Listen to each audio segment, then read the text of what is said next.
ইয়াকুলুল আব্দি মালি মালি, এই সম্পদগুলো আমার, এই সম্পদ আমার, এই ব্যাংক ব্যালেন্স আমার, এই চকের জমিগুলো আমার, এই ব্যাংকে আমি এত কোটি টাকা জমা করেছি। এভাবে মানুষ বলে যে এই সম্পদগুলো আমার।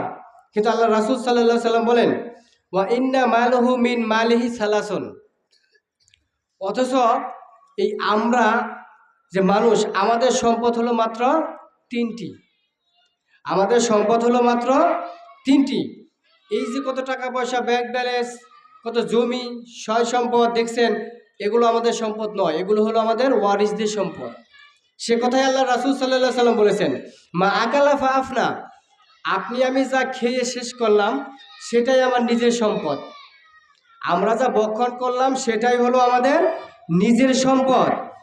তারপরে বলেন, আউ লাবিসা ফা আবলা, আমরা যে পোশাক পরিচ্ছেদগুলো পরে ছিঁড়ে ফেললাম এটাই হলো আমার সম্পদ।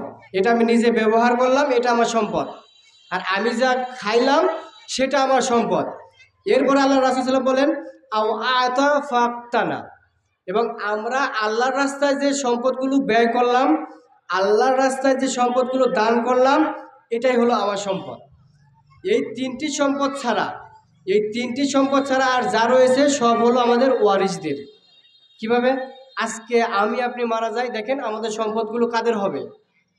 আমাদের এই সম্পদ লক্ষ লক্ষ টাকা, বাড়িঘর, ব্যাংক ব্যালেন্স, জমি জমা, এই সম্পদগুলো আমরা মারা গেলে কাদের হবে বলেন তো? আমাদের ওয়ারিসদেরই তো হবে।